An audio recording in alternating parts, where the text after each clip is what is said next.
Hello. Morning, everyone. Okay, we'll try one more time. Good morning. Good morning. Okay, that's better. My name is Ajay Kumar.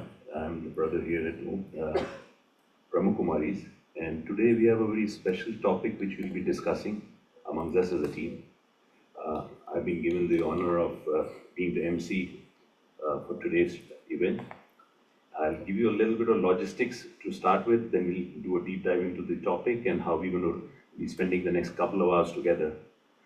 So, small logistics, all of us have something called a mobile device. If I could request each and every one of you to put it into a silent mode or an airplane mode, that'll be very helpful. For people who are here for the first time, we have restrooms right here. When you step out of this room on the left side, you have a pair of slippers right in front of it, in case you need to use it. The way we're going to spend time together, we have an external speaker, Jason, with us over here. And most of you would be knowing Brother Shretang and Sister Kanishtaji. So we'll initially start off giving you an introduction of the topic, then they'll come and speak, and we'll have a little bit of question-answer sessions among us. And if I don't do a good job in the question answers, we'll also have audience asking the questions. So you can also ask questions to the speakers. And what we're going to do is, in the end, something very interesting we plan to do. We'll break all of us over here into smaller subgroups, and we will have a special charter request for each one of you to come up with, and then we'll present it back to the group so we can consolidate all the findings from us as a team and move forward. So today's topic is time itself is ready for a change. And if you complete the whole quotation, it is actually, there comes a time when time itself is ready for a change. Anybody knows who said, whose quotation is this? No? So this was done by Coretta Scott King, who's the wife of Martin Luther King. And essentially, if I were to give you a little bit of context to this, imagine, and this is a hypothetical situation, imagine if everybody in your bank account, everybody's eyes opened up when I said your bank account. So every morning you get $86,400 in your bank account. Hypothetical situation. However, there is a condition to this amount. You have to spend it in the next 24 hours. If you do not spend that $86,400, that amount after next morning will just wipe off. However, the good news is you still get another $86,400 after 24 hours. So every day you're getting $86,400 with the condition that you have to use it in that 24 hours. Would everybody leverage every dollar, every cent out of it? Would you like to do that? If you get that opportunity? I see big nods over here, okay. This side is very quiet. You also agree with that, right? So if you do a simple analogy to this, 86,400 are the number of seconds we have in a day. Now what we do with that time is totally up to us. And most of the people who make the best leverage of them are able to accomplish bigger and better things in life which are there. And the bigger, better things life could be in around making an impact for others. So this quotation, before I say something, I think there is an old saying by saying that a picture is worth 1,000 words. If I would extend it, sometimes the video might be worth 1,000,000 words. So we have a small video which you're going to play, and then I'll come back and talk to you more. About the Brahma Kumaris. Yeah. Okay. Then you go back here, and then you go up here, up. So you close this out, and then you see start this way, this way. So you make this big, and then you do this.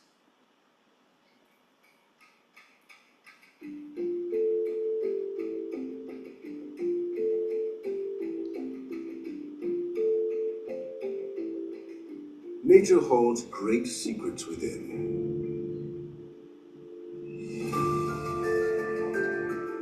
As we travel the globe, we discover evidence of nature's awe, beauty, and presence.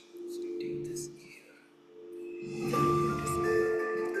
From a humble seed, a mighty sequoia will stand taller than a 35-story building, exemplifying nature's grandeur and magnificence.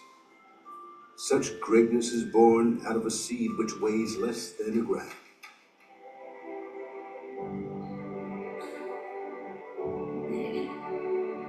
As we journey through life, we learn many things.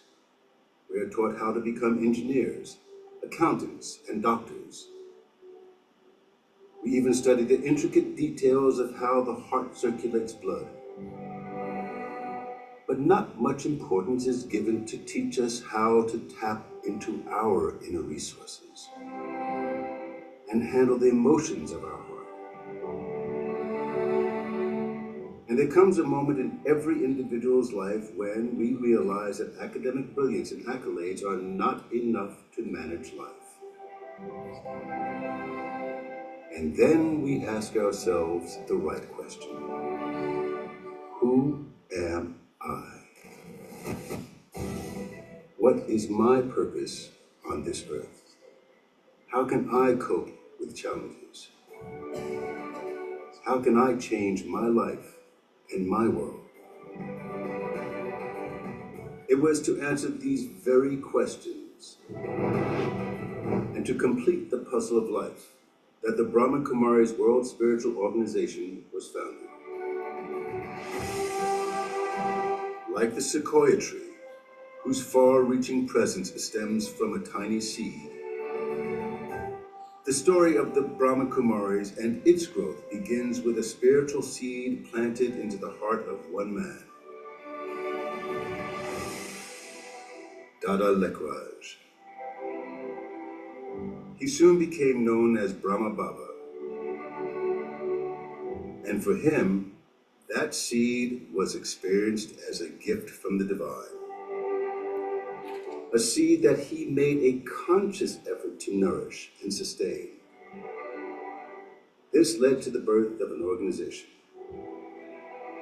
the story of the Brahma Kumaris, planting a seed of change.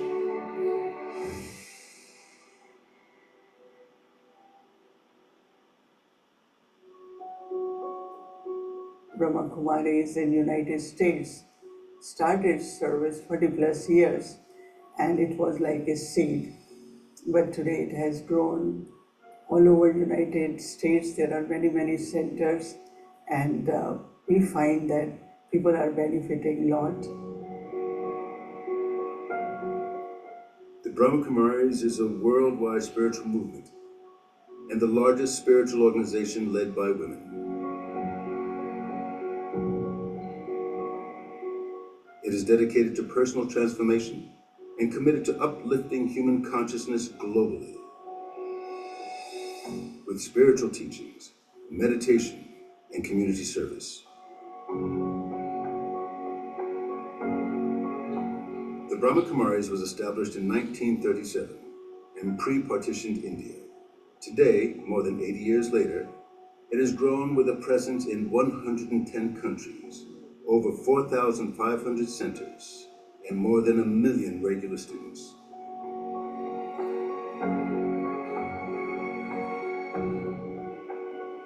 The seed for service was planted in United States of America over 40 years ago.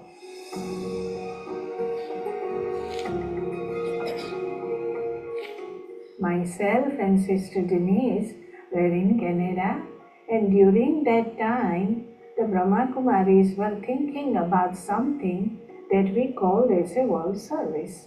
So we wanted to bring this message of peace and spiritual knowledge to American people. We drove to San Francisco, California, around the same time as our regional director, Sister Mohini, arrived to New York from the Caribbean islands. 4 decades ago, what began as a humble initiation has now been able to bring peace and joy to thousands of individuals and families across America through our meditation and retreat centers. Soon after, meditation and retreat centers started to sprout up throughout the United States.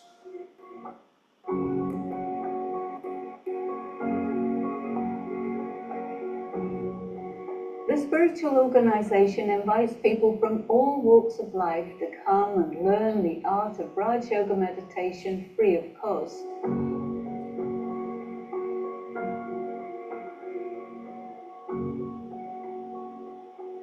Everyone, regardless of religion, race, social or economic status, is welcome to study the spiritual knowledge and meditation. Meditation is a very, very simple practice to connect the mind with the true self and to experience inner peace and inner harmony. And that helps to increase the power to discern and to make right choices. Meditation is at the heart of the Brahma Kumaris teaching, which enables people to relax, reflect, contemplate, and realize their true inner power. It is an effective tool to overcome everyday stress, anxiety, depression, and fear. At the heart of the Brahma Kumaris' work is the desire to help people rediscover their innate potential.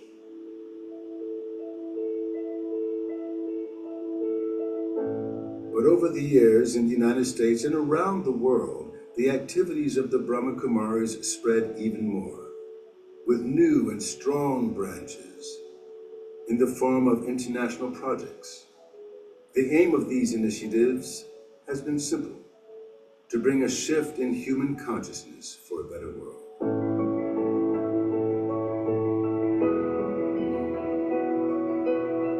There's a purpose to the Brahma Kumaris being at the United Nations.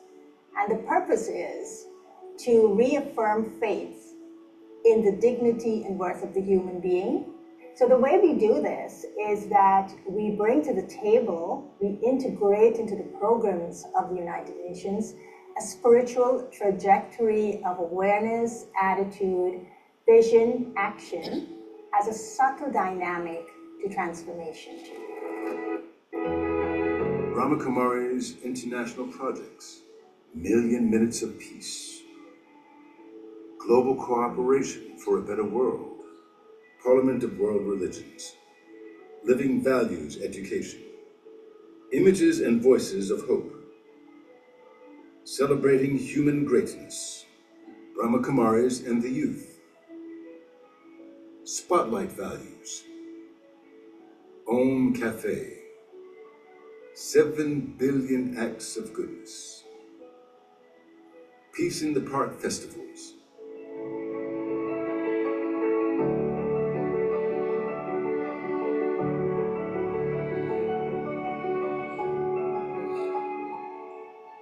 Wherever the Brahma Kumaris centers exist, it plays a significant role in the community. Whether it's for natural disasters such as wildfires, which we had recently, hurricanes, floods, earthquakes, we are there to help. People need coping skills in dealing with these disasters, and we're available to help them with that. Wherever we can, we, the Brahma Kumaris, are there to serve.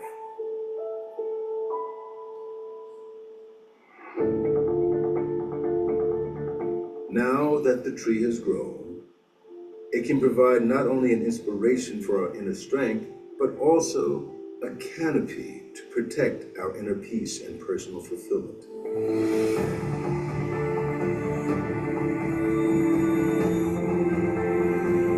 The biggest change and benefit I've noticed from being part of the Brahma Kumaris is being able to step outside my thoughts and become the observer of them.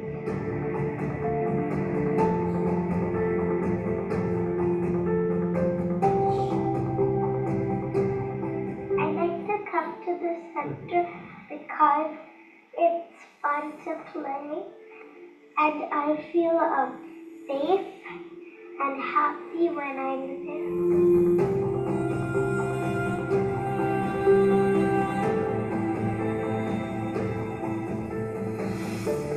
they provide an open place where anyone from any different background can come to meditate. Meditation made my life easier. It's like I have this key, this golden key that opens up a beautiful treasure box. The true treasure is finding out who you really, really are. What I love about here, they love me, and I love them.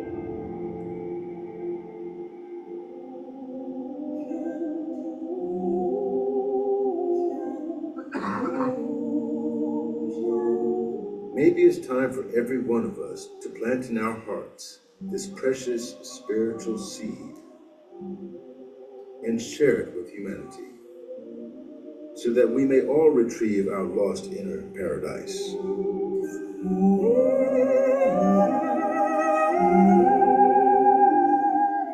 The Brahma Kumaris centers all over the world are waiting to welcome you and offer you such a seed in which rests the power to transform your life.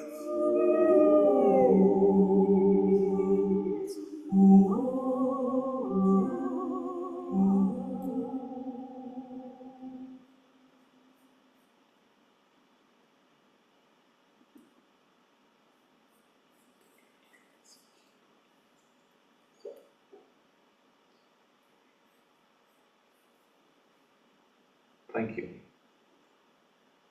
Okay, was the video helpful to get a little bit of glimpse what we all try to do as a team together? January 15th and January 18th happen to be extremely important days.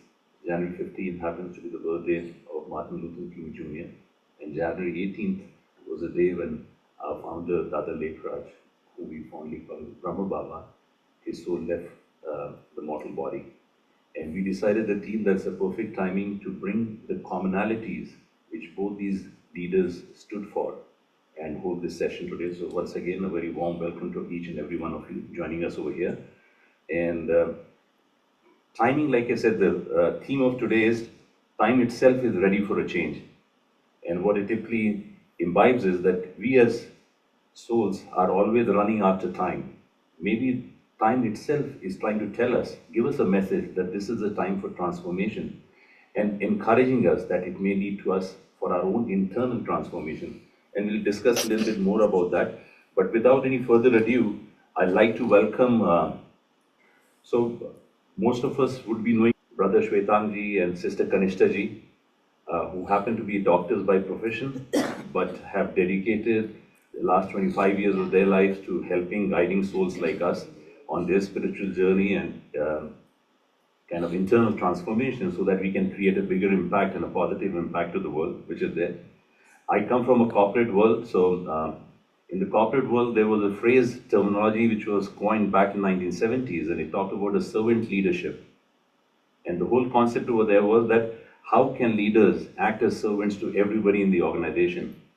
And the concept underlying over there is that if you help individuals transform themselves by serving them, they'll become effective leaders and create a massive transformation. So when I see both of you, actually, that servant leadership is the biggest quality comes to my mind in terms of you've been serving endlessly, timelessly. Any time if there's a thing, you are always there to help anybody. If there is a phone call, the phone call will get picked up, be rest assured. At any time you call them for any guidance and help. So you've been epitome of helping everybody and creating this message across as to how we all as souls can really create a bigger impact and be a best version of ourselves. So thank you for that. And maybe a big round of applause. And I will request Dr. Shwetan's brother, if you could actually welcome Jason over here and introduce him with a couple of lines. Yes, come Brother Jason, please. Yes, the fiasco is all because of me. Because be careful, yeah, but be careful because this is a little unstable. The thing is that Jason had sent me his introduction yesterday, and I messed up and I didn't send it to Brother for today. So now I will have to introduce, which is also okay, which is also wonderful. So we were introduced to Brother Jason very recently, just a few days back. So we had a nice chat a couple of evenings back, and we found out that Jason is originally from Indiana. His parents or his ancestors are from Ethiopia. No, not Ethiopia. Father from Ethiopia.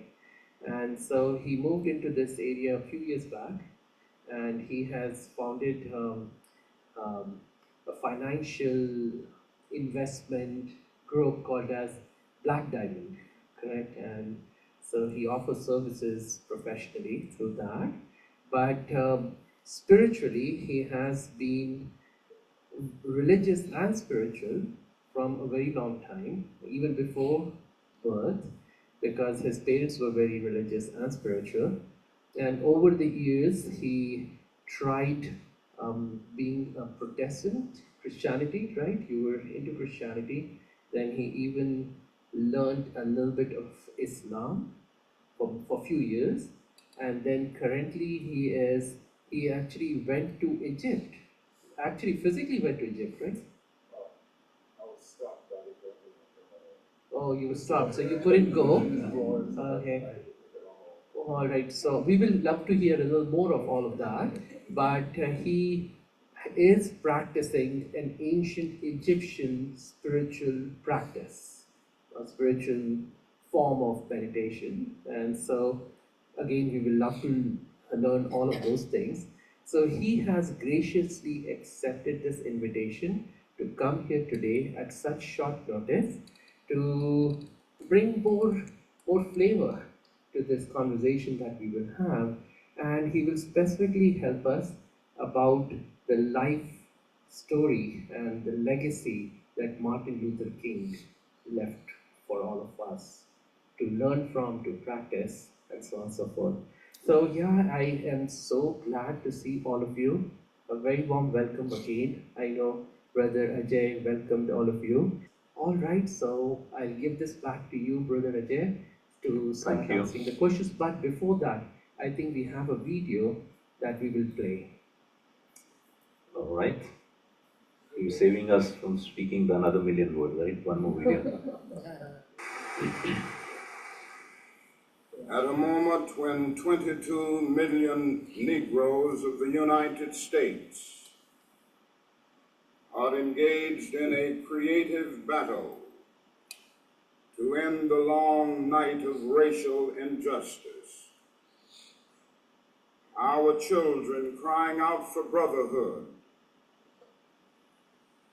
After contemplation that nonviolence is the answer to the crucial political and moral questions of our time, Negroes of the United States, following the people of India,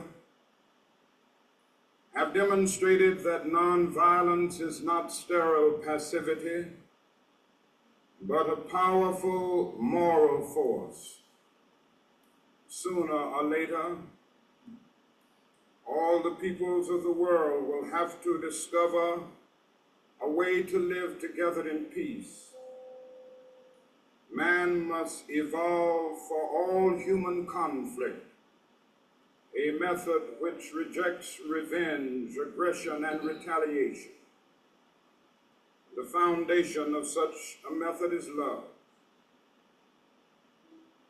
And at the same time, on another part of the world, the founding father of the Brahma Kumaris was fighting his own battle. The battle to empower the women of India and to create equality amongst the genders. It was a quiet fight, one that 88 years later has revealed the strength of the inner power and the inner vision, the purity of a woman and also a man.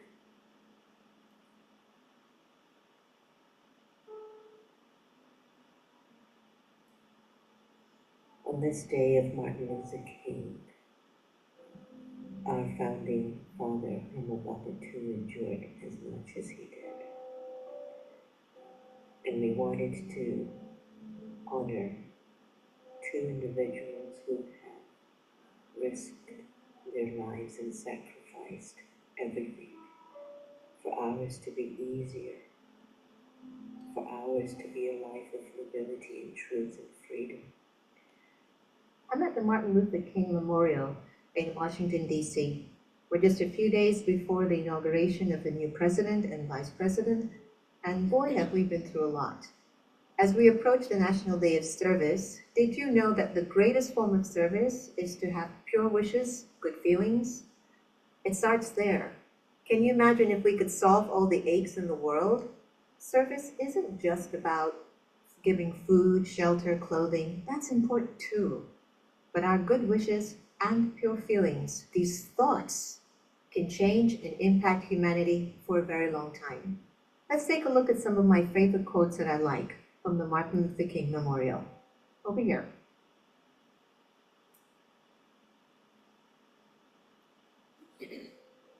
Here's another one that I love very, very much. Darkness cannot drive out darkness. Only light can do that. Hate cannot drive out hate. Only love can do that. So for this Martin Luther King's Observation Day, and for this day of national service, let's take out all the darkness by having our pure feelings and good wishes.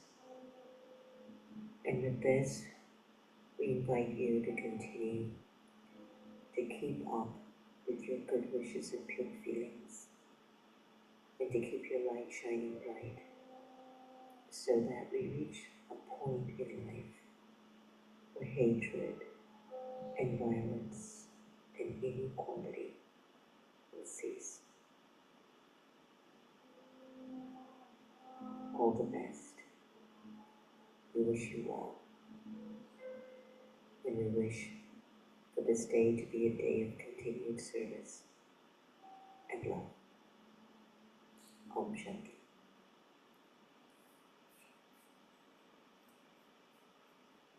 Fantastic. Okay, so before we get started on the topic, I would request all the panel members just take a couple of minutes just to introduce yourself. Not to say Dr. Shrikant didn't introduce you good enough, but in case you want to highlight a little bit about how you started on this spiritual journey, we'd love to know more about that, and we'll come to Dr. Shrikant and consider it.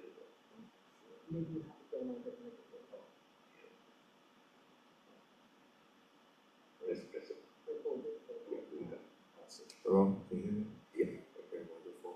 All right, good morning. It's wonderful to be here with you today. My name is Jason Amenhotep. My spiritual path, I think, really started way before I was even born. So I believe my path started with my parents. My parents, wonderful people.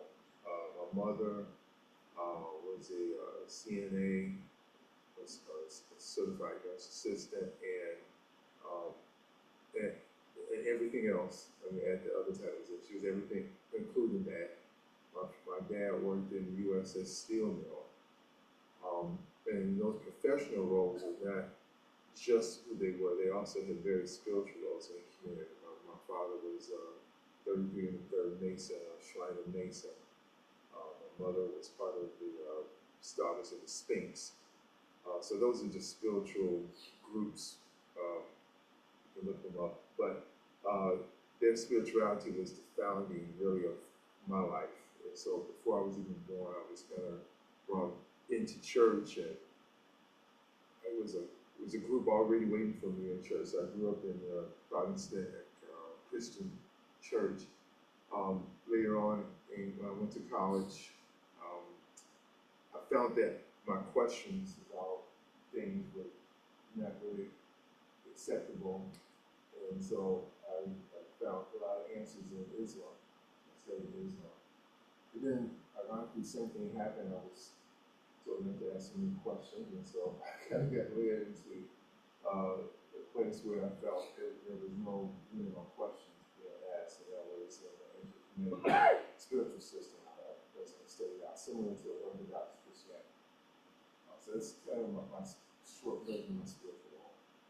Thank you. And you rightly articulated, saying that curiosity is the key thing as to where every soul is trying to figure out what their purpose in life is and what they are. I remember Mark Twain's quotation. It says that the two most important days in a person's life are the day when the person is born, and the second when he learns why he was born, he or she was born. So, thank you, Jason, for joining us. You need to Kanishka's sister.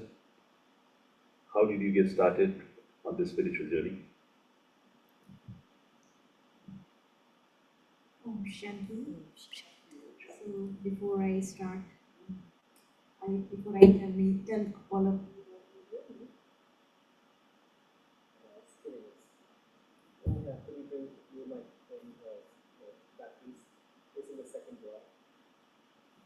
So I would like to tell for the new ones that here in Brahma Kumaris we say this phrase Om Shanti.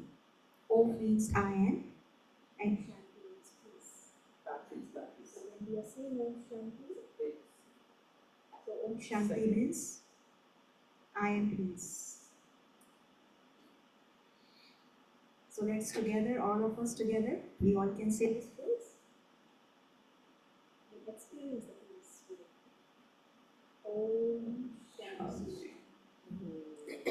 All of you listen. Om Shanti.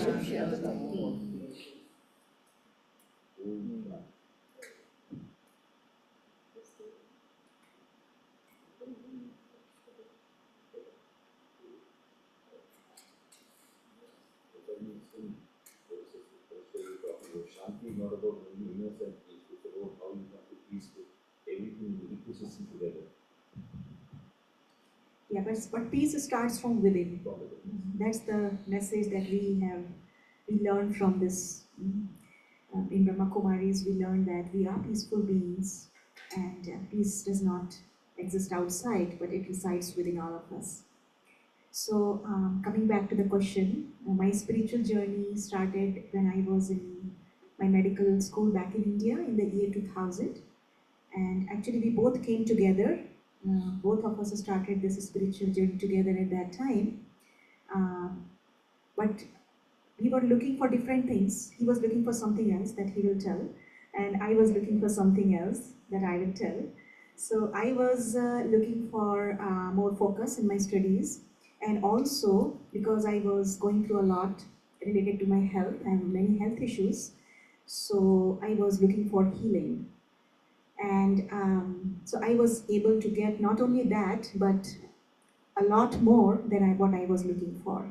So this is in brief.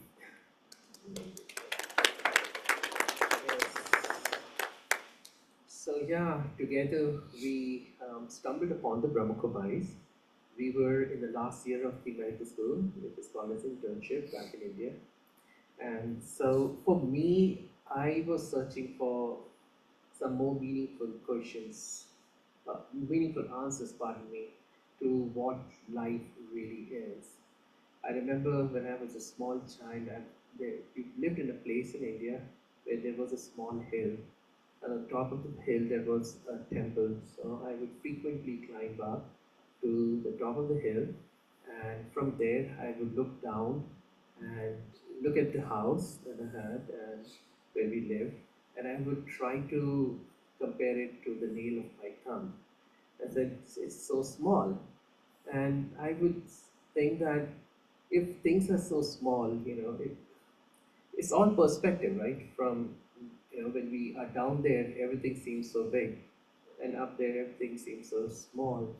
So really, what is the true meaning of life? These kind of existential questions came in my mind right up till when I came to the Brahma Kumaris. The more I read, the more I tried to understand, the more confused I got. Who I am, where have I come from, what is the true purpose of life, and where do we go after this? These were the questions that kept bothering me time and again. And then when I came to the Brahma Kumaris, interestingly, all the pieces of the puzzle started to come together, and I got all the answers.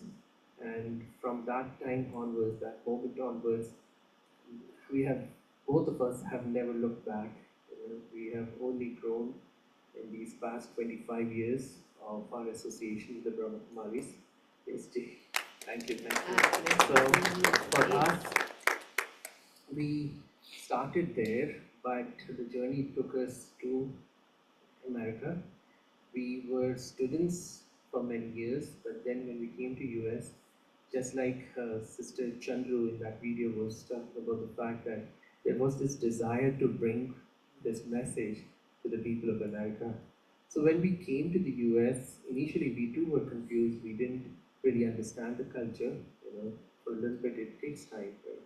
So, but very soon there was this feeling that although there is a lot of wealth here, a lot of luxuries, a lot of great things, but there is a lot of suffering as well. A little different kind of suffering, but human suffering is big here in the United States too. And there was this feeling that it's not that just because I belong to India that all the Indians are my brothers and sisters, but I have this deep feeling that all Americans are my brothers and sisters too. In fact, the entire world is one family. That's what we learn in Brahma Kumaris, that we are all brothers and sisters across the planet.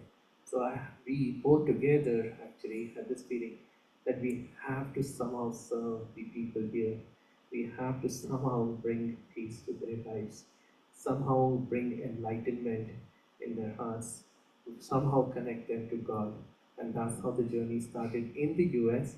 We went from Minnesota to Michigan, and wherever we went, actually, we tried to serve in various capacities as students, as teachers, creating spaces, meditation spaces for people. Then we were in Pennsylvania for a year, then we were in South Carolina for about 10 years, and then we moved here. So we were in Durham for 2 years. It was a very small space, and everybody who was coming for meditation was finding it difficult to find a parking spot there and so on and so forth. And there was this deep desire to come up with something bigger. And thanks. Smaller, Right, yes.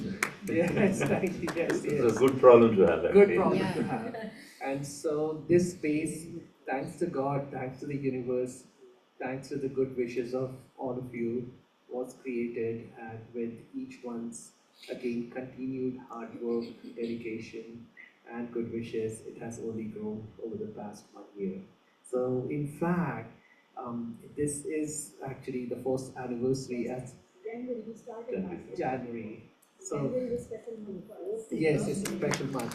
So we got the key to this space on December 25th, I think, yeah, 24th or 25th. And then these 4 or 5 days we took before we opened it up for public to get things organized. And so next weekend we are celebrating the first anniversary for the students.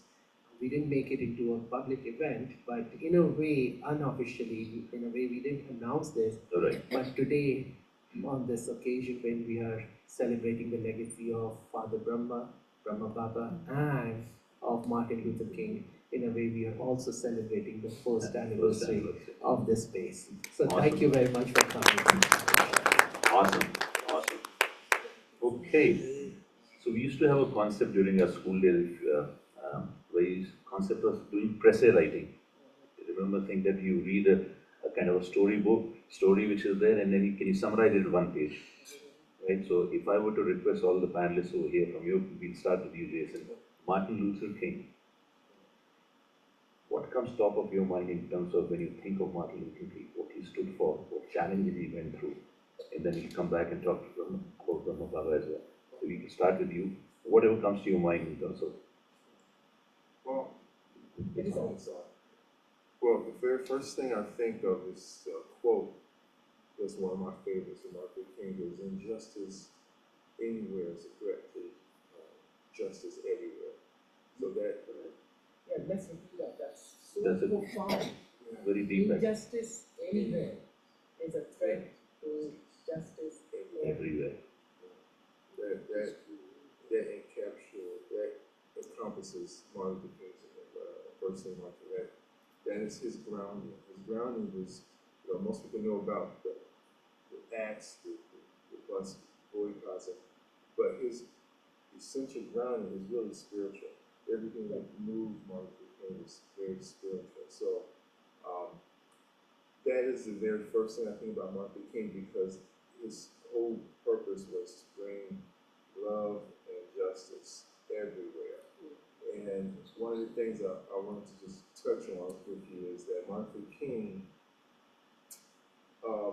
believed in interconnectedness amongst everyone in the world. That was part of his, a lot of the struggles he led in the United States were based out of principles that he learned from Gandhi.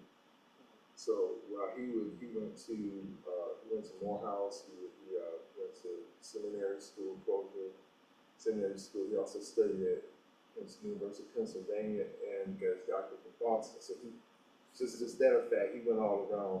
He did education, but he felt that way in his life. So because of the struggle of with African Americans. Oh, I'm sorry.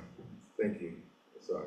Because of the struggle with African Americans in the United States, he looked at Gandhi's principles on nonviolence as a very good tool that could be used. So he actually made two, what he considered pilgrimages. He made 2 trips to India in February and March of 1959. And that was to really study and understand the teachings of Gandhi, and also he saw a link between the Dalits in India and African Americans here in the United States, because both were considered outcasts in their communities. So he made a very intentional trip to India to really just get linked. And New Delhi, I think it was Delhi, he actually spent most of his time, but he was really trying to get an understanding of the principles. So, and then that understanding, he got really motivated and he brought that back to the United States, and that moved along the civil rights movement that he led in the United States based on principles he learned that Gandhi used in India. So that's one of the areas that I think I'm most attracted to about Martin Luther King. And I'll wrap it up. And secondly, he wrote a book about that pilgrimage. It's called the Pilgrimage to Nonviolence. Mm-hmm. So if you actually want to learn a little more about the tie between Martin Luther King and India, and specifically studying Gandhi's teachings, that book is going to be very essential. Pilgrimage to Nonviolence. But in essence, Martin Luther King, and his other points I wanted to describe was that affected his spirituality. His spirituality was much grounded in similar, I look at it as mine. So before I really had a choice to choose anything, I was kind of born into a spiritual system. Martin Luther King was the same. His father was a pastor. In fact, with little known knowledge, it was so moved by the spiritual work. Martin Luther King's actual birth name was actually Michael Lewis. So he was actually born Michael Lewis, and his dad is Michael Lewis Sr. But Michael Lewis changed the name through his spiritual path to Martin Luther, similar to simulate the Protestant Martin Luther. So there was another Martin Luther before Martin Luther King. But that's who the name change was made for. So their name changed before he was even Martin Luther King we know of. His dad changed the name. So that was part of his spiritual work. I can go on forever, but I'm going No, we love to hear actually. Okay. Yeah, and I think the names for the dad was Martin Luther King Sr. and little Martin Luther King Jr. Exactly, yeah. And so, he was that. I think it's, I bring that up only to say it's a significance in the name change, because that's a spiritual growth. And before Martin Luther King Jr. even realized what his path was, his name was marked on the spiritual path of growth by his father. And I think obviously that's my story as well. It was about both my mother and father. So the solidarity is the other piece of Martin Luther King I'd like to expound on. So he was very spiritual. All his work he did was spiritual grounding. It was also about solidarity. He believed in collaboration, and he believed that all peoples, like when he came to India, and he saw a link between African Americans' plight and also the Dalits plight, Indians, so interconnected there. So he was very moved by that, and that was just part of his message that we all know now is that we all should be together, that we all should move together. But that solidarity is very crucial for Martin Luther King. So I just wanted to highlight some areas that he may not have, people don't usually talk about. Right. Because you see what the things are that he did, but the reasons he did those things was because, one, he loved people, he loved his spirituality, he loved being connected with everyone. I'll wrap it up. I think, again, if I can urge you to do anything to celebrate Martin Luther King, is to emphasize your spiritual growth, that will honor him the most, and to just see interconnectedness is, as we talked about, interconnectedness between everyone. So that's what his mission was, and that led him to do all these great things that he did. So what I'll end with is a quote from Martin Luther King that said, "The arc of moral universe is long, but it bends toward justice." So that was where his spirituality led him to, was a justice movement. Fantastic. That's a very nice one. Thank you. Sister Kanishka, maybe a little bit of perspective from Brahma Baba's. What comes to top of your mind? I know you can also talk in hours just on this topic itself, but key takeaways for all of us. Yeah, so it was very beautiful to hear the story of how Martin Luther King went to India, and then he got so much of awakening from there.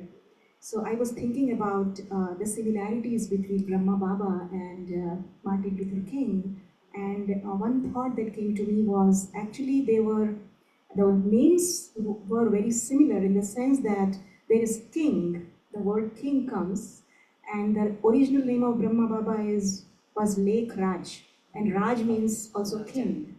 So both of them had the qualities of king.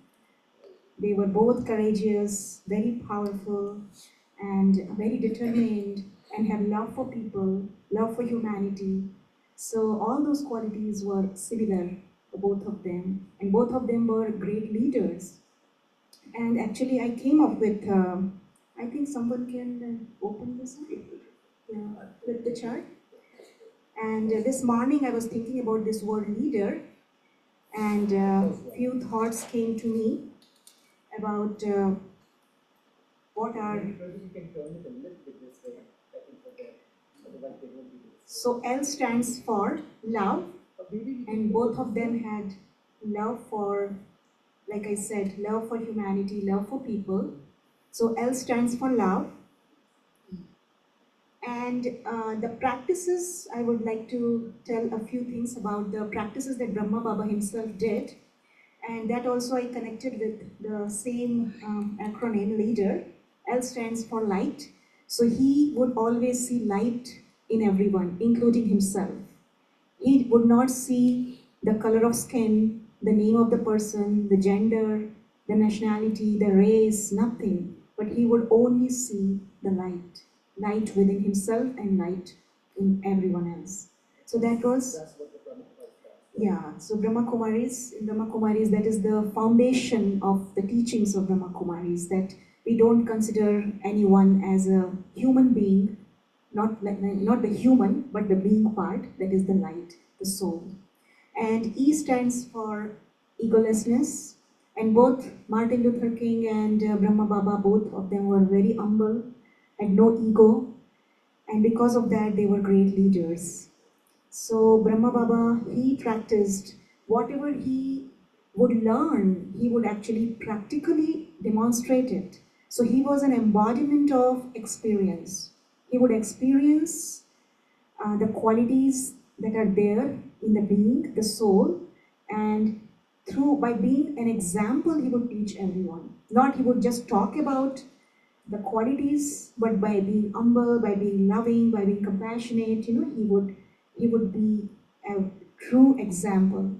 So that is the second one. A stands for accuracy. Brahma Baba was very accurate in whatever he would do, very accurate in relation to time. In Brahma Kumaris we have like many classes, spiritual message that we get through these classes. So he was very accurate. He would come every day, 6 o'clock in the morning for the class. And even before he would come for the class, every day he would wake up in the morning at 2 o'clock. 2 o'clock in the morning, every morning he would wake up and he would sit and he would contemplate, and he would get the answers to many of the questions, and that those spiritual ideas, whatever he would get, he would share with the class. So that was his daily routine, getting up in the morning at 2 o'clock. And so he was very accurate. There are many other things about accuracy. Maybe we will talk about those things later. And the practice that he did was seeing himself as an angel and also seeing everyone as an angel. So that was his practice. He wanted to become perfect. And as we know that angels are the true messengers of God. So he was truly like that. He would, whatever ideas he would get, he would always feel that these ideas are not mine, but they are coming from God himself. And he would imbibe those qualities. So, and the fourth one is D stands for determined. So he was very determined. And I remember one quote from Martin Luther King. He said that if you can't fly, then you walk. If you can't walk, then you run. No, if you can't fly, you run. If you can't run, then you walk. If you can't walk, then you crawl. And if you cannot crawl, at least do something so that you keep moving forward. So Brahma Baba was like that. He would keep moving forward. He was very determined. He would always keep this aim that I have to become perfect. I have to become like an angel. So he was very determined in his task. And then E stands for equality and equanimity. So like I said, he would see everyone as equal. He would not discriminate anyone by caste and all of those things. And he would have a great deal of stability in his mind.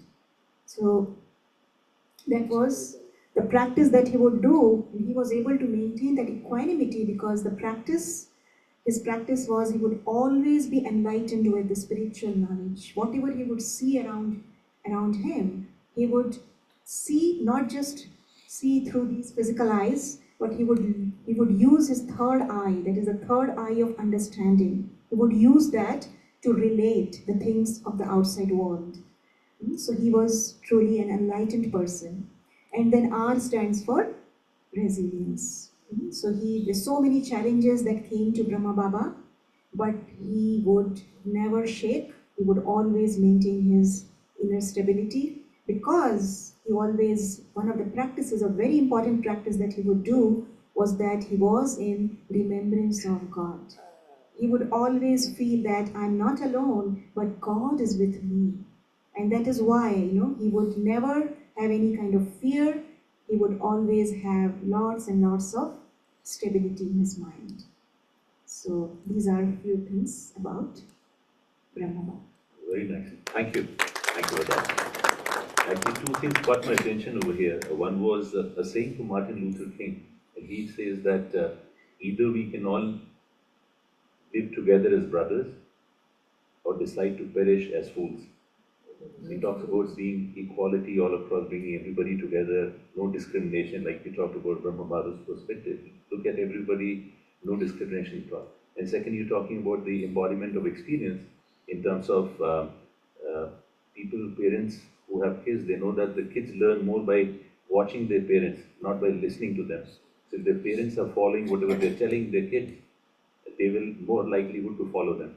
And the same thing applies over here. When he himself is living the life which he is teaching others to do, it becomes easier for people to embody that and do that. So creating that example. Perfect. Brother Shwetank, you'd like to build anything further onto this? That's a hard task because they've already done such a lovely job. Yeah, I love Brother Jason's sharing about MLK, and Kanisha was talking about Father Brahma. So, first I want to go back to MLK for a moment because one of the things that I found with him, and of course, combining this with what Brahma Baba did, these were true leaders, I would say, visionaries. They saw the future in a way through the eye of the mind, and they also had the courage to follow through because many times we also have understandings, fleeting moments of understanding, yet we show it under the rug. Right. And most of the times we don't act upon it. So this is what I saw from them. And on one hand, what I have seen, whatever I've learned from the story of Brahma Baba and MLK, they were all very human, yet they were all like superhumans. You see, on one hand, one of the things that really touched me about MLK's life as well was that he had fears, but he was yet beyond, and even though there were fears, he was fearless. Yeah. And so, for example, there were multiple attempts to assassinate him. About 30 times. Look at that. And his house was bombed when he was in the prison, and his wife and children were also constantly under threat.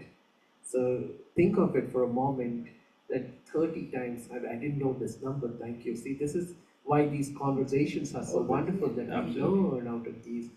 And so there were times that actually they were very close, there were people who were very close to him, and they would say that oftentimes when they would be going out, and if there was a car that would backfire or something and there would be a big noise, the MLK was the first to get startled and scared, if you will. So he would start shaking because of the numerous attempts to kill him.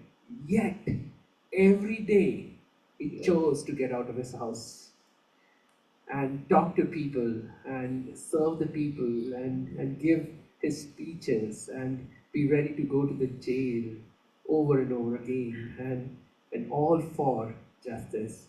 And Father Brahma also had multiple assassination attempts. His house was burned down too.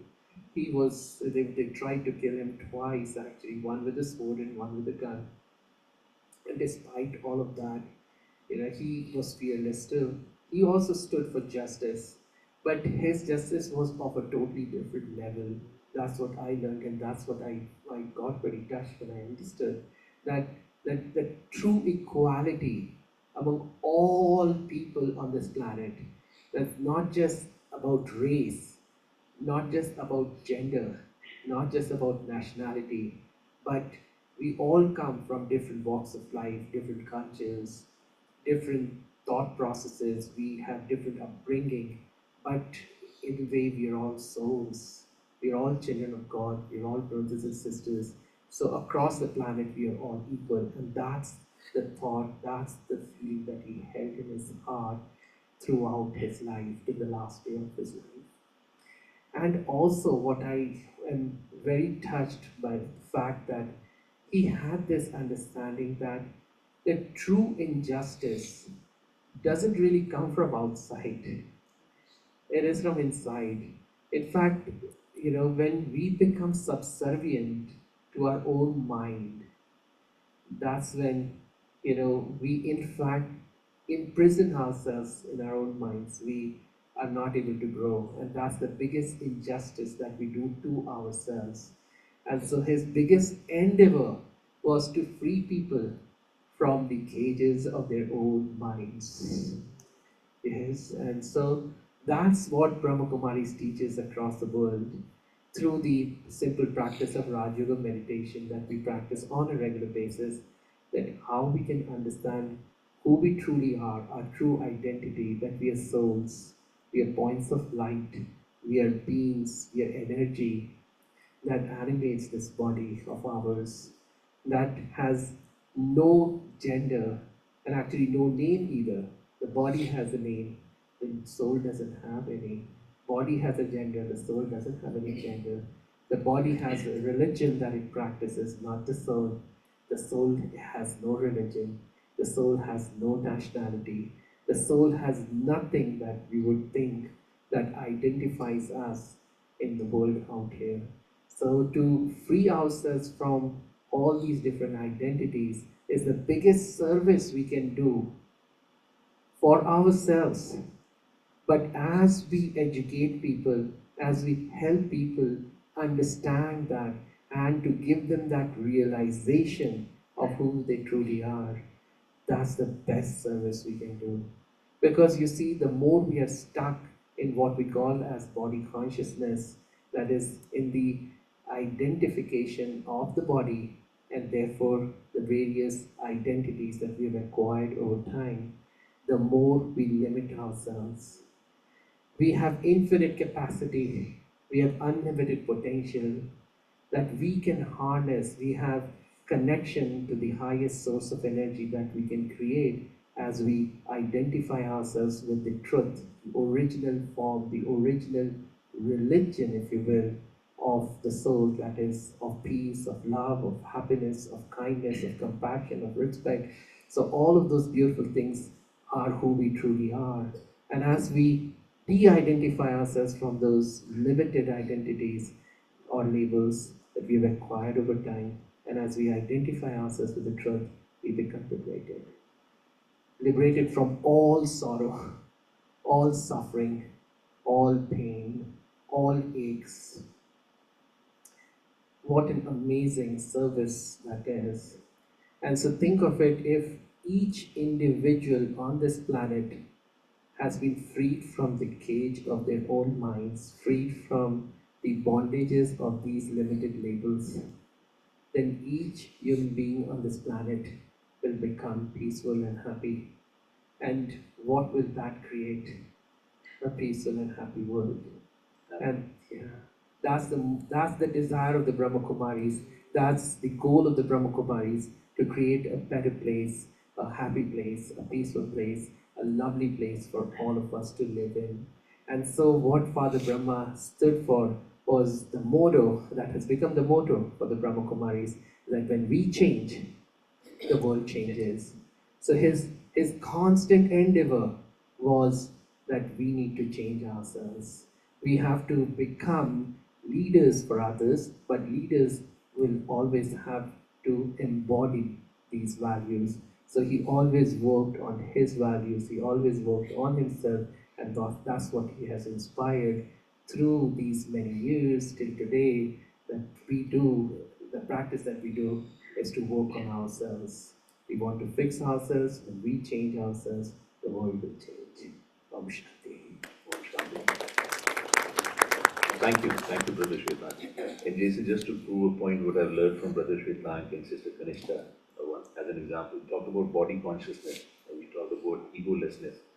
So when somebody is conscious about body, saying that this is my name, this is mine, I have an engineering degree, I have an MBA degree, I am seven-figure income, I have this balance. Whenever you attach things to your body, you become bodily conscious, ego starts kicking in. And that's something which we all try to move away from, being completely soul conscious, which is there. Now coming to the topic for today is the time itself is ready to change. So my question to all of you as panelists would be, first and foremost, do you agree with that? And if yes, why do you believe there is time for all of us to change? Right? Can you hear? Yeah. Absolutely accurate. It's time. The quote is, "Time is ready for a change." Time is ready for a change. Time itself is ready for change. time is ready for a change. And I guess when I think of that, I initially agree, but I think it's a point of connection to say time is changing as opposed to we're changing. So the time in ancient well in ancient Egyptian viewpoint, time exists outside of the constructs we put on it. Like we put on, okay, it's 11:45. You know, time is beyond this construct. It exists. I believe time exists in many dimensions, and you have to be able to be aware of it. So, and the change that happens is that as the earth turns, it's a brand new day every day. Our bodies, and the folks on body, but the body changes every day. You get until that's your attention. You know, you get old cells, and they die off your body. Then you get the regeneration of those cells. That's how you keep living. So time is in us, and we keep moving with it. So it's definitely right. So I guess in that form, I agree totally with it. Thank you. Thank you. Why the need to change and transform? Time is ready itself for a change. Why that need right now? Yeah, I feel that if you look around, look at the condition of the world, what we have understood from the teachings of Brahma Kumaris is that there was a time when there was peace here on this planet Earth. And if you look around in today's world, everyone is looking for that peace. And there is so much violence going on. And there is so much emptiness in everyone's mind. And that is why people are fighting, people are quarreling, and there is so much restlessness in today's world. So I feel that this is the prime time when everyone needs to go within and look, like Shrikant said, that everyone's mind has become corrupted and degraded. There was a time when our minds were very peaceful, very quiet, and we all were in harmony with each other. But looking at the condition of the world, we can't see that. So that is why I feel that, and more sorrow and suffering is happening. And when we talk about non-violence, actually true violence is happening at the level of the mind. Everyone is, if someone is becoming angry, for example, what are they doing? They are being violent with themselves.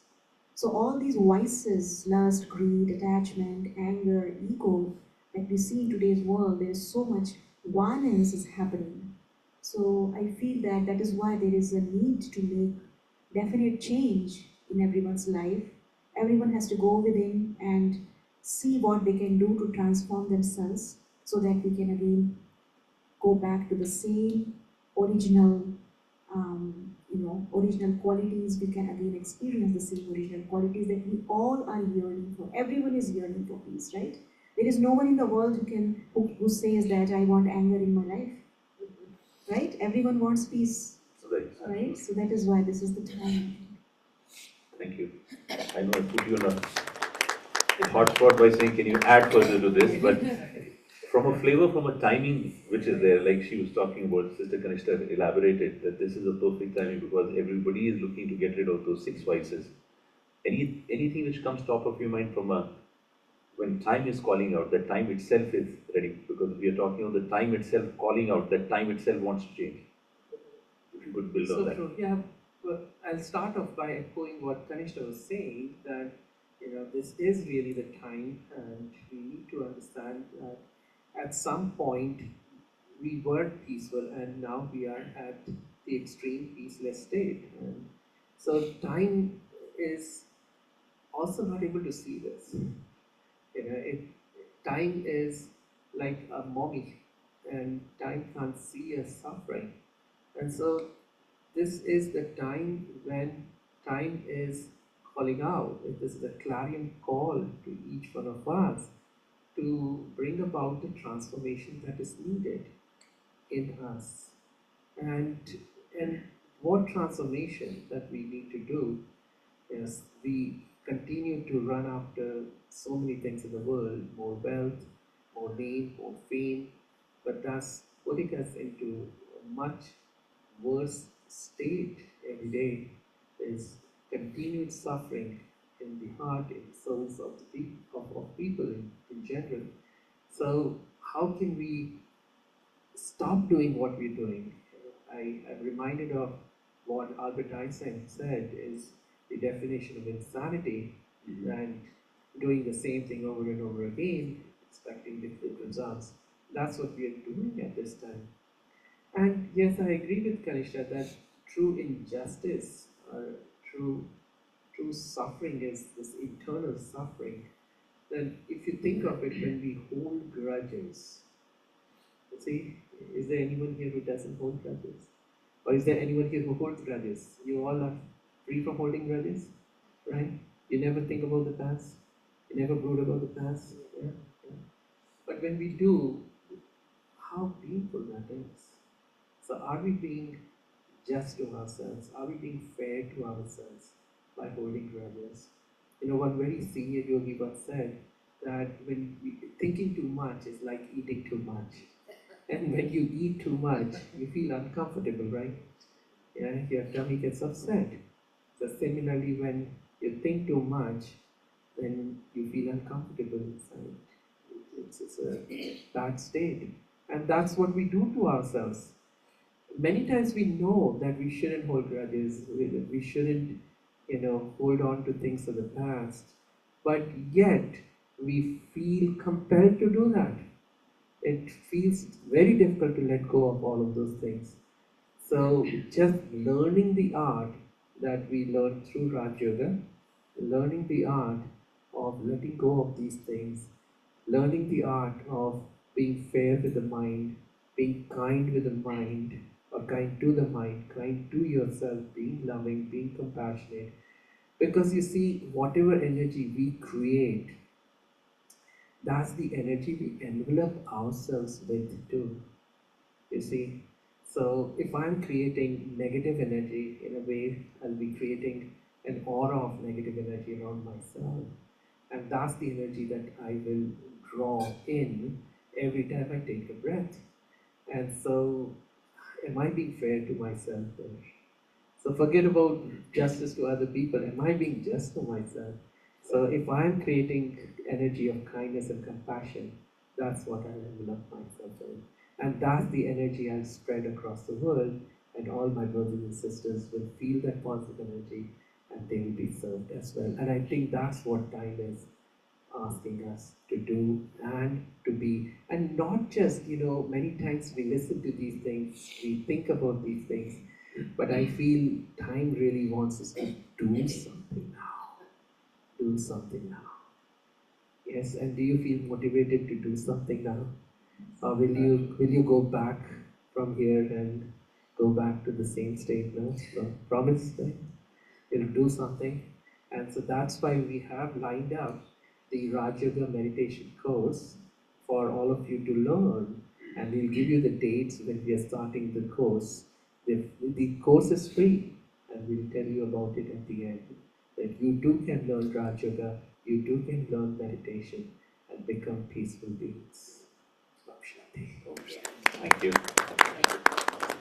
It reminds me of another quotation from Martin Luther King. He talks about that faith is the ability of an individual to take the first step when the whole staircase is not visible. So, as an individual, my vision is as well to look at saying that all of us across the globe as souls are going to follow in terms of get control for Raj Yoga, for yoga, Jason. Raj is like Sister Kanisha said, king. So how do you control all your entire ecosystem, the body, which are there? So your vices come under control by controlling all your indris, which you call, so your ability, your taste, looks, hair, whatever. How do you control that? So with that, you bring individual, all of us become better being of ourselves. And when that happens, the whole world gets a better place to live in together. So that's the whole fundamental concept which Brother Shwetango is saying. Now, trying to bring this to all to a closure, right? So we talked about these two great leaders. We talked about these two great leaders' commonalities. the sheer amount of challenges they went through in their lives. Despite that, they led by example. Now, hypothetical scenario. Let's say Brahma Baba and Martin Luther King are here in the room with us. And if they were to give us three messages for all of us to follow, from your perspective, what those messages might be? Three key takeaways for all of us. Would you like to open this in small group discussion? After that, we do that. So we can hear from you, and then maybe we'll have the group to My contribute only separately. concern is that if they hear from us, then they won't They'll come get up with biased. They'll get biased. So we can come back and speak. And I was thinking that they can, if it is okay, dear brother, Absolutely. that they can now break into smaller groups for a few minutes and discuss among themselves as to what you think. This is a lovely question. This is an amazing question. So yes, Brother Ajay, if you could share that question again with all of them so that they can now go into small group discussions and then we can come back and we can share. Absolutely. And So, Kanishka at the end has some more wonderful things. absolutely. to share with We'll all. definitely go back to that. We'll go back to that. And then we have meditation too. And could I take that, dear brother, just for a moment? And if you are not in too much of rush, there's a little sweet, is that right? Little sweet and a special blessing card for all of you to take with yourself. So please stay put. And I know everybody enjoys talking. So once you start talking, time will cease to exist. It's a, see, as Jason said. So please stay put for a little bit if you can. And if you do need to leave, let us know, that we'll give you your blessing and the sweet to take with you. All right, so that you don't go empty-handed from here. Om Shanti. Thank you. Group of 4. So 5 to 6 people in one group? Even that, yeah. Even 5. 5 would be. Then it will be difficult for them. But then We take one representative from the group, or the consolidated one, so that we have 3 or 4. So maybe 5? Maybe 5 4? people. 5 people in small groups. Or Small groups of 5? So 4 groups needed. Yeah. okay, 4 we can groups. do that. 5 people each, 4 groups. And we don't need to make it gender specific. You can mix between genders if you wish to. Whatever works for you, that's okay.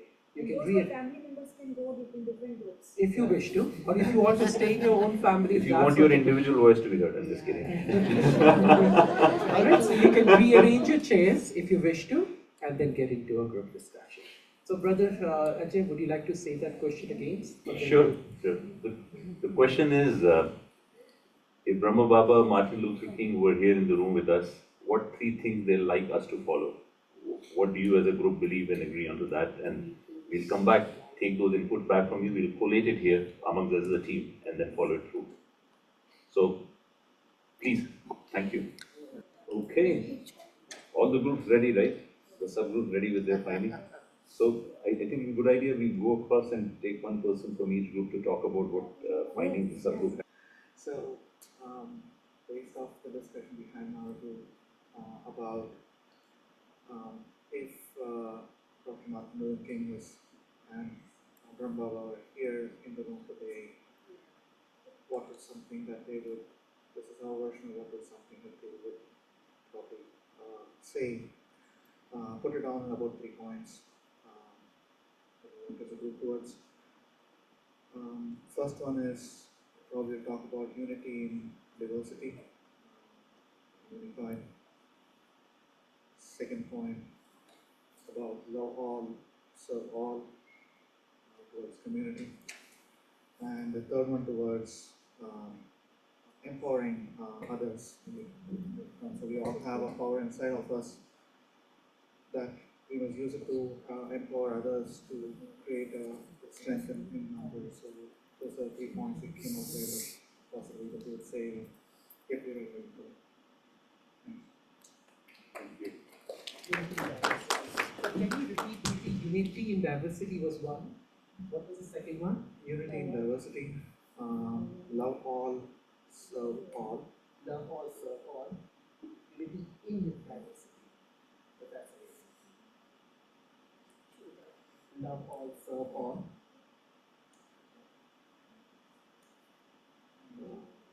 Last one being to empower others. Good. Fantastic. Thank you. Thank you. Thank you very much. Good job. Group 1. Okay, come to Group 2 over here. Who's this speaker?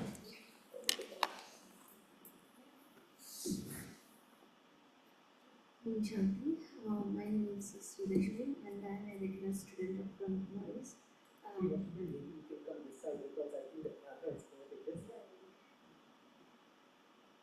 Yeah, we discussed among us and we came up with like 3 qualities that Brahma Baba or like Martin Luther King is here in case they would ask us to implement.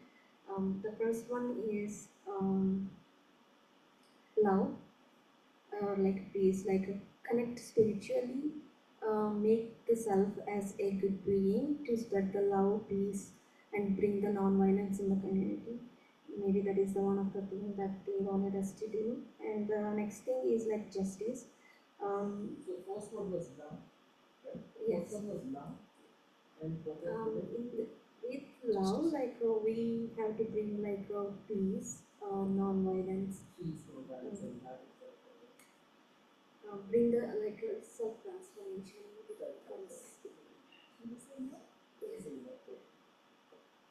And next thing is like justice. With like having that kind of like thoughts, like we have to treat everyone as equally, and like regardless of the communities, regardless of the genders and everything, we have to bring that to equality and justice in the world. And next thing is like connectivity with the community and understanding from everyone's perspective and bring that equality.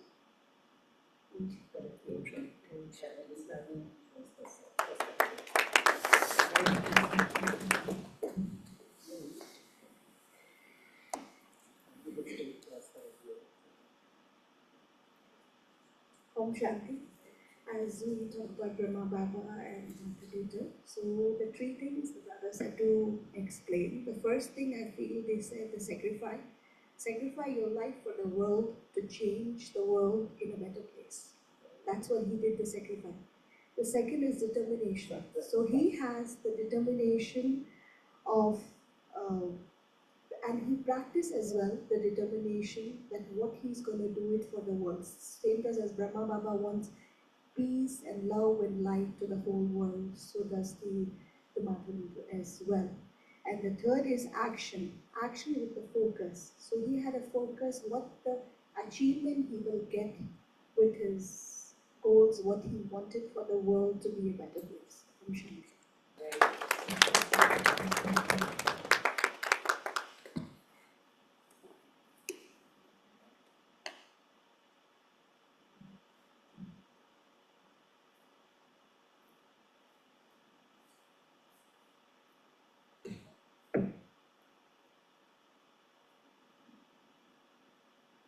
Om Shanti.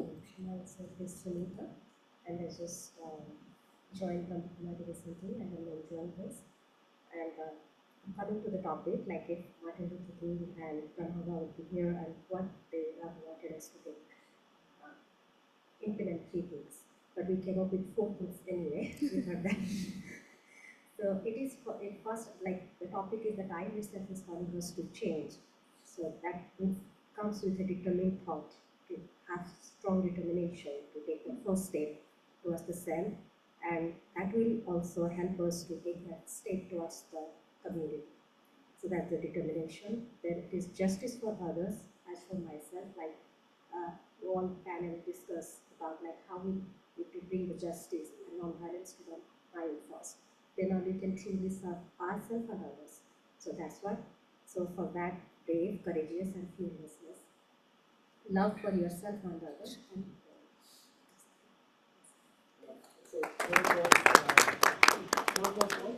Love for yourself and others, and 4th is the equality. Love for yourself and others.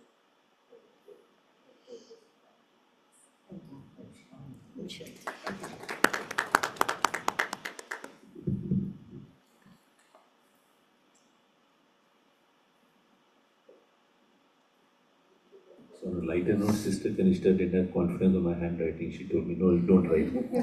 Get out over here. No, because you had this microphone. No, I'm just kidding. But I think this is beautiful. I did have an opportunity, Brother Shwet, my sister Kanishta, when you along with Jason were taking a tour of the facility. I went across the groups and I saw everybody really getting together, and everyone was contributing actually to the ideas and everything. So very involved discussions which were there. I think we have a beautiful finding over here, some top 13 ideas over here in terms of what the groups felt over here. So coming back to the panelists again, we've heard these 13 points. What is your take on these, and if there's any thought which you like to build further onto that, the floor is all yours.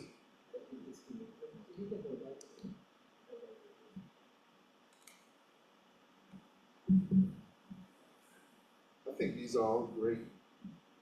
I think these are great ideas. I really like some of the common themes that kind of circle around. I think was the injustice. So I would like to focus on that, but from a different perspective. I think if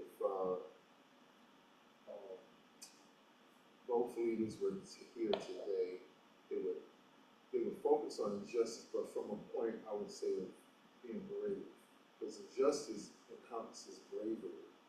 It's not easy to do any of the things that they did, and so they were scared. I'm sure they were frightened, but bravery in the face of injustice is really, I think, one of the strongest points. So, and you don't have to be strong. You don't have to be 6'7". You don't have to be able to lift 300 pounds. All you have to do is to really trust in the higher being more than you trust yourself. And that's how I would see bravery is one of the key points that they focus on today, or being challenging injustice anywhere, and just being brave. Despite knowing all the challenges around and everything, despite you might still be feeling frightened, but you still go out and make things happen. Absolutely. And It's, I don't know how you can't live this life and be afraid at some point. You know, so true. So, but you can't stay in fear. You have to move forward. And I think tying to, I'll try to be brief, but tying to the question, the thing, which is time changes. I think the time has to change, because if we were looking at ourselves, we would not change. We would keep everything exactly where we wanted. But because there's a higher intelligence, a higher knowledge that knows that you have to change, because that's how you move forward. And that's all bravery, because like you said, even though it looks different, I mean, everything looks the same. Every time you get up, the day looks exactly the same, but it's actually an entirely different day. But it looks exactly like it did yesterday. But because time has changed, you're not aware that it's a whole new thing. And that you're brave enough to challenge yourself to get out and move, and hopefully focus on attacking injustice. Thank you. Thank you. So before I give it to Kanishta, let me speak, because I know Kanishta has a few things to share with all of you. The thing, what I would want to say is, in a way, piggyback on what you said, truly in a way echo what you just alluded to about bravery. And one is this bravery or courage that we go out and do something, but this inner courage to just do the right thing. And sometimes the right thing is not big things. Like I'm reminded of what Mother Teresa said, that you many times don't have to do big things, you just do small things with big love. So let's say somebody is coming to us with negative energy. How can we give love in the face of that tiny bit of unkind behavior that somebody else would exhibit towards us? If there's a little bit of hatred, a little bit of judgmental, tendencies that people exhibit, and despite all of that, sometimes within families, spouse, that we are having some sort of struggle with, or children, or in-laws, or anyone else at work. Simple things, how can we be loving and kind, to do the right thing.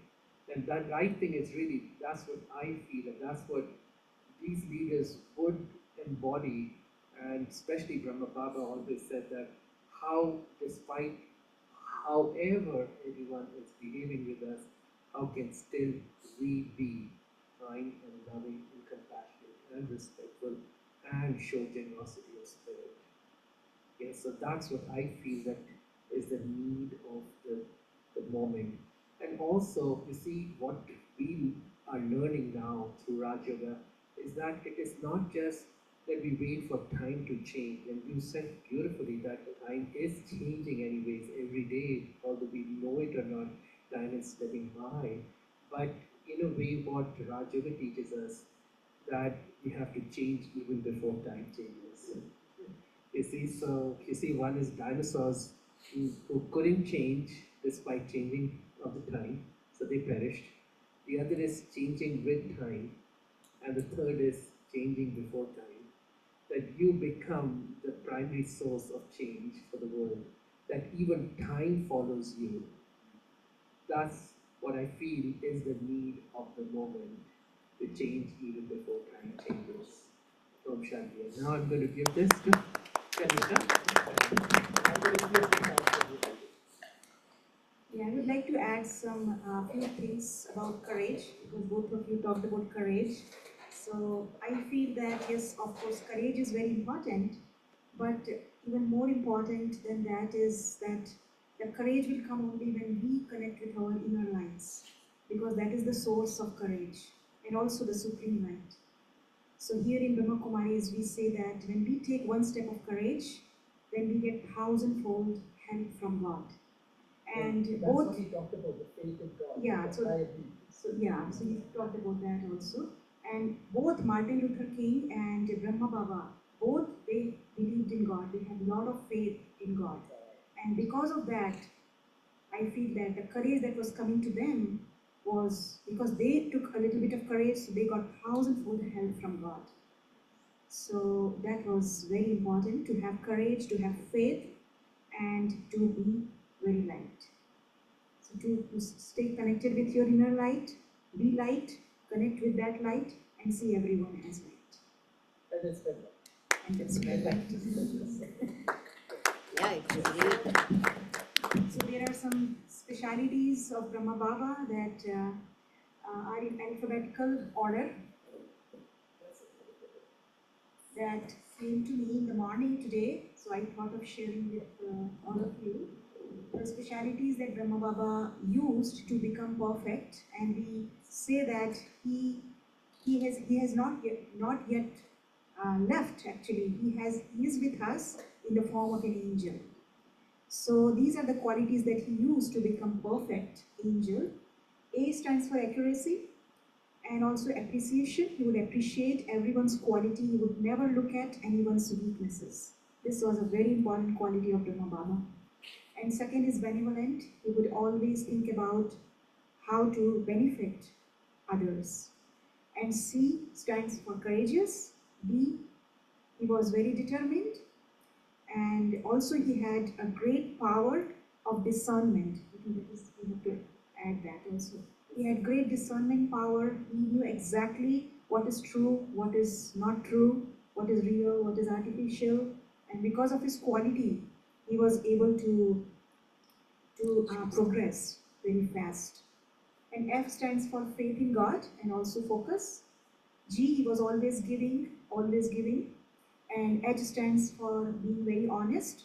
One of the practices that Brahma Baba would do every night before he would go to bed, he would hold a court and he would ask all the the senses to come in front of him, eyes, ears, and inner court, yes.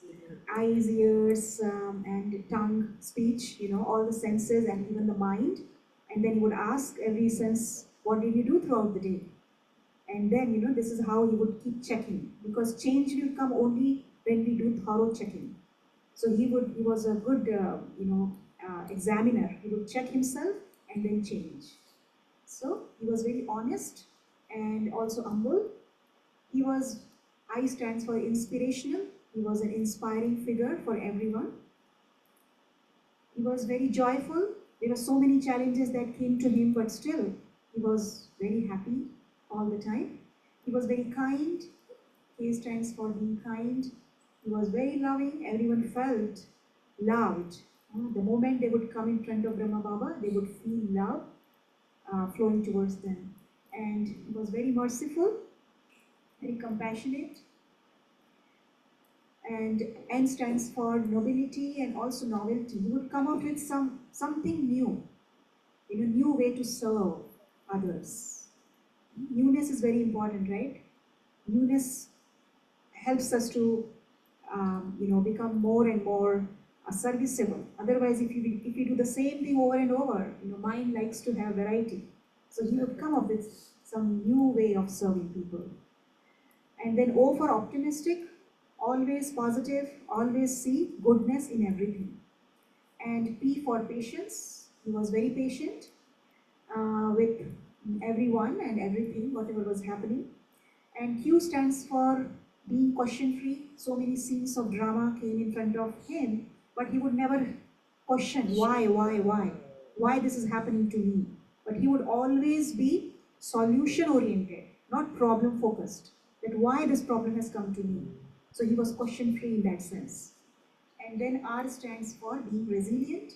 He was very stable. He was an epitome of stability. And he was, S stands for silent. He would use the power of silence to go within and do the thorough checking. And very simple, till the end, he stayed in a very small hut. Although the organization was expanding and there were many, new houses that were being built, but till the end, he stayed in the small hut. And even his bathroom was outside. He had to go, walking in that cold. And everyone said that, why don't you move to another location? But till the end, he stayed in that little hut. He said that all these new construction is happening for my children, for the followers. But I am not going to stay. So he was that simple. And T for tolerant and also transformational. He was a transformational leader. Yes. And U for universal brotherhood. V for he was a victorious jewel and also a visionary and world server. And X stands for he was out of old consciousness. He shifted his consciousness from the physical to the spiritual. So he's X out of old consciousness. And Y stands for yogi.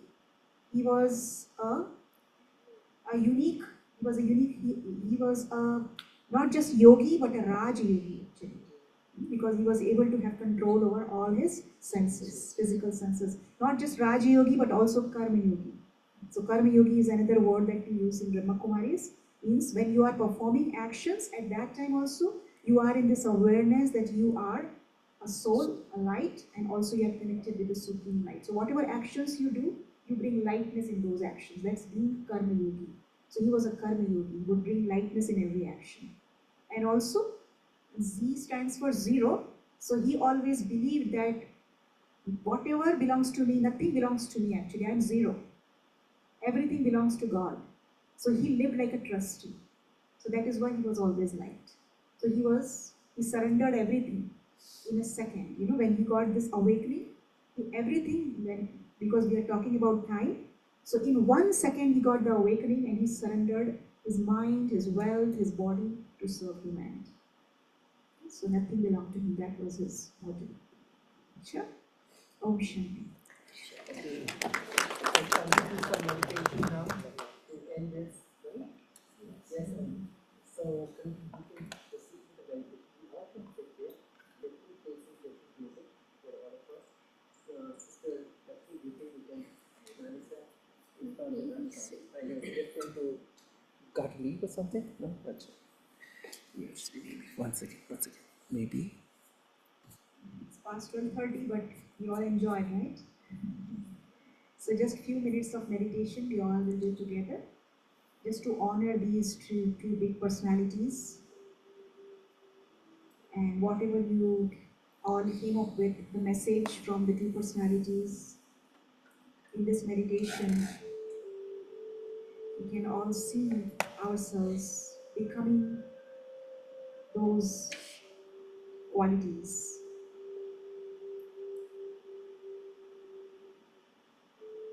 So relax your body.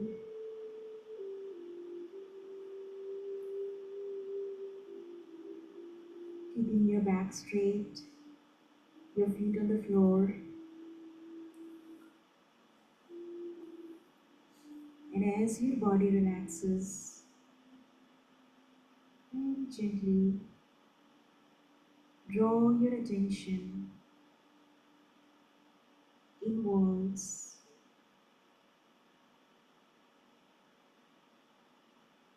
Focus your attention at the center of your forehead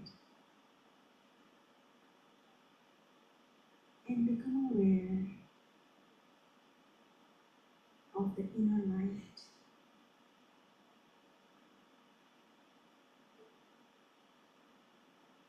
This is a very powerful awareness, connecting with my true identity as a being of light.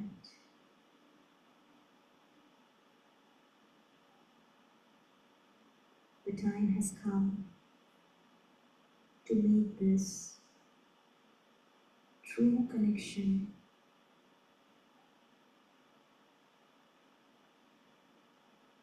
because this is the only connection that is going to bring out the inner qualities that we all have been gifted with.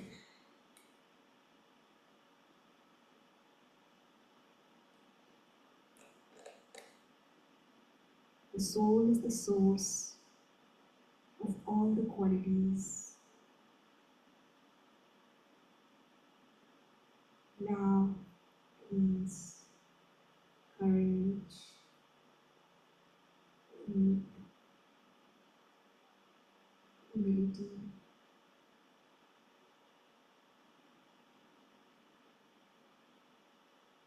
All the qualities that are there in the soul, you can activate them by becoming aware and also by connecting with the supreme light of God. So allow yourself to receive the light, the divine light of God.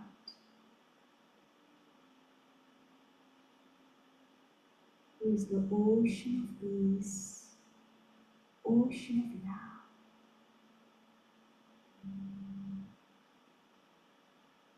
ocean of compassion, ocean of all the spiritual powers. Allow yourself to become full with these qualities and powers.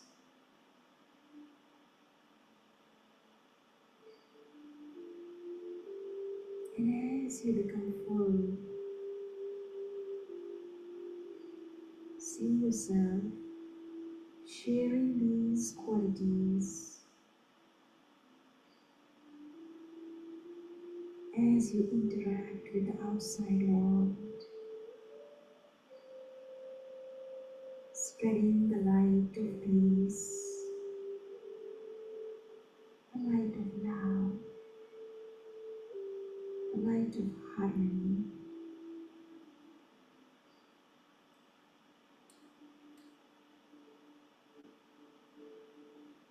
Using the power of your thoughts, power of your mind, power of your pure vibrations, you are contributing for world peace. We all are children of one God. And together, we all can bring back the same peace, love, and harmony on this planet. And that time is coming very soon.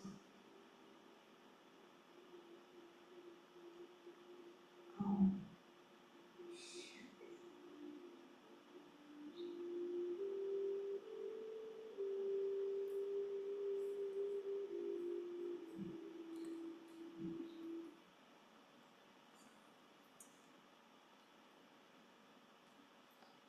Thank you, Kanisha. Thank you for this meditation experience. I wish that it were And so, as we conclude this session, I want to take this opportunity to thank each one of you for coming, because I learned a lot from each one of you too. There was a lot of rich conversation that ensued in those small groups that we had. And through each one's effort, tiny bit of effort that each one is putting in today, there will be a big transformation going in the future. That's going to benefit all of us, because it is an interconnected universe. So thank you, thank you, thank you. And special thank you to Jason for his rich sharing. What a lovely soul he is. And we had a good time. The 10 minutes that you all were discussing, when we showed him the center, we took him to the meditation room and to the bookstore. And so these tiny conversations that we had, starting from that phone call to the panel that we were together in, to that little bit of conversation that we had earlier. So all of these together has left a big imprint on our minds about you, Brother Jason. We look forward to having you again, and we will collaborate even more in the times to come. And also a special thank you to Brother Ajay. So Brother Ajay also very sweetly conducted this conversation. And whenever we give any job, any task to Brother Ajay, we don't have to worry about it anymore, because he takes it upon himself to do a good job, truly good job out of it. So yeah, we are very grateful to you. Yeah, Thank you for the opportunity, and I was telling Sister Kanishta, I was really thoroughly enjoying the conversations here in the panel and the subgroups which you're doing. If there was one time when it felt like the time should stop, it was one of those times when I wanted to just go on with those conversations. There's so much to discuss and talk, but thank you for the opportunity. Really appreciate it. So wonderful. Together we can create so many beautiful things. So let's give one big round of applause for everyone, for ourselves, for the world, for God. And these two leaders, amazing leaders that we today celebrated their legacy. So Om Shanti. And there is a lovely gift for Brother Jason. So we have a small bag that we have created. Yeah. With goodies.